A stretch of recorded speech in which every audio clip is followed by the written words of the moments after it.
Hey guys, Silverlord here, back in with another action figure review that makes me want to ask all you beautiful people out there in YouTube land, why does that Hasbro dick taste so good? I'm curious because today we're taking a look at the Savage Crucible Disinherited figure brought to us by the fine folks over at Harbinger Studios that literally kicks the ever-living shit out of probably 99.98% of Marvel Legends out there that you guys probably think are Platinum tier God level shit. This is Platinum tier God level shit, alright? And we're going to talk about that. So, without further ado, why don't we cut right to the chase and get into the meat and taters of this review and take a look-see at all the Disinherited has to offer in terms of accessories, starting off with, well, just like the Frank Frazetta Warrior with ball and chain, a pair of grip hands with the inappropriate hinge in them. Boo! Should have just been fists, but whatever. I do see people use these from time to time for certain poses, so I get it. We also have some open hands. We have a little knife in a sheath. It's not too tight, but it is tight enough. So there you go. That's fine. We also get a thword. It's kind of a short sword, maybe a broadsword, something like that. As well as another blind bag weapon. This is the same sword as the warrior with ball and chain, although I think the end is different. Looks like a face of like almost an ice color, which is kind of cool. It almost works with him. Personally, though, I think the one I got with Veterus for PAX probably works the best with him. But we'll see, I guess. Taking a closer look at him.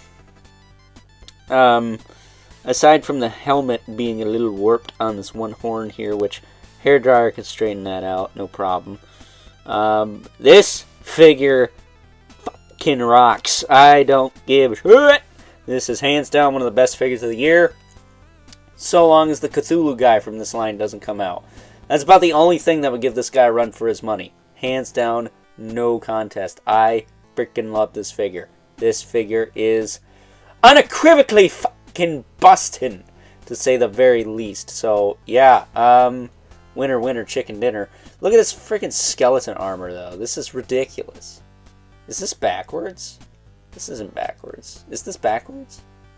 No. That's the spine back there. It just has like a chest plate and stuff on top of the skeleton parts. That's because it was backwards, because these feel like the plates on your back. Right here and here. It's very interesting. But either way, very, very cool. I think this guy looks really freaking sick. He's got the red eyes in his helmet. His helmet almost has a skull shape to it, which is cool. He's got these cool looking pauldrons here. He's got these gauntlets, these style boots, and he's got sandals actually. Very much a mercenary type, I think. His sword scabbard on the back, you can actually unplug it if you take the belt off. He's got the little plugs on the side, so that's cool. I dig that. I would recommend, yeah, that is like a ball peg there. Yeah, they're both kind of like ball pegs, but I would recommend heating up the torso, popping them apart at the waist, and then pushing these out from inside. That way you don't pull on the peg, you just push on it and it should pop right out. There's another hole here for his dagger, if you want to put it there. But yeah, as far as articulation goes, his head will look up and down. Still pretty good range despite the fact he's wearing a helmet. You can tilt side to side as well as rotate side to side. His arms will move out. Which one is looser? This one. Out about that far, and that's pretty good considering all the armor he's got.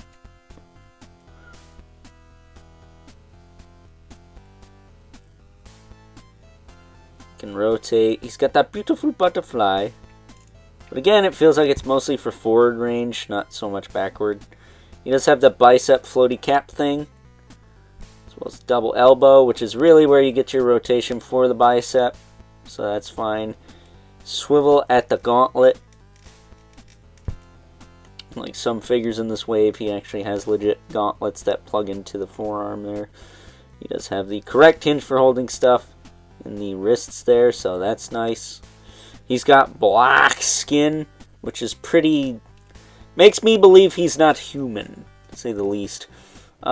His torso, it's limited because of the armor, but it does get some decent range. You can bend it back about this far and forward about the same. But it's still better than figures that shouldn't even be hindered but are. He can rotate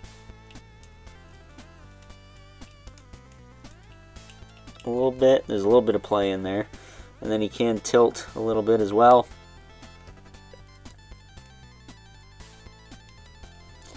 His hips, move this arm up, kick out to the side, back down, forward, back. Thigh cut works just fine. He's got the same thigh cut as anyone else in this line, so that's fine. He's got double jointed knees. Now, his knees are pretty smooth, even in comparison to the other figures in this line, so I'm not sure what's up with that. Especially this one is very smooth, but they're not loose. They're smooth, but not loose, and if you like that sort of thing, then more power to you. Personally, I could care less. He's got swivel above and below the knee, and then he does also have the ball hinge ankle that will hinge back and forth, and of course has a rocker in there. I haven't seen how deep these peg holes go. I don't know if these guys would fit on some McFarlane toy stands or not. But one thing I neglected to mention in the Warrior in ball and chain, that sounds kinky AF. Warrior with ball and chain review. This guy's standing up here.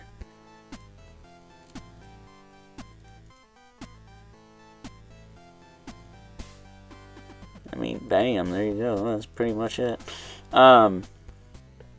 Is that these guys do come with essentially blind bag, what do you call these? Roleplay cards, character cards.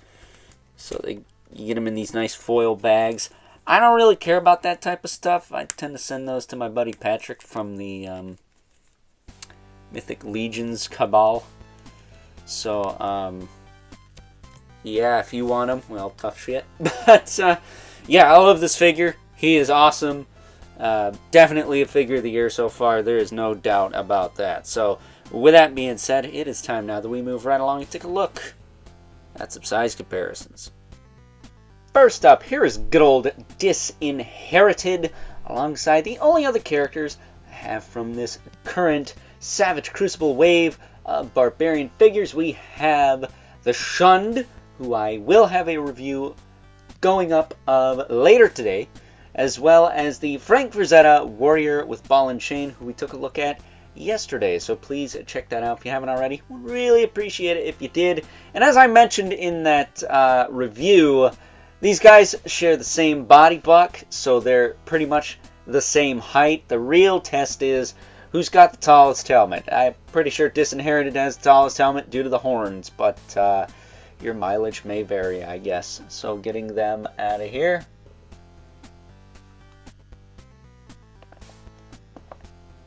So we can bring in our two regulars, the Mythic Legions, Brother Manibelith, right here. And the infamous Spawn, who, he can't be taller. Yeah, he's not taller than this guy. There's no way that good old Al Simmons was going to be taller than the Disinherited here. So, with that being said, it is time now that we wrap things up with some final thoughts. Overall, and buy it. Just buy it. Quit being a frickin' Marvel Legends simp and go buy it. Still available on Big Bad Toy Store.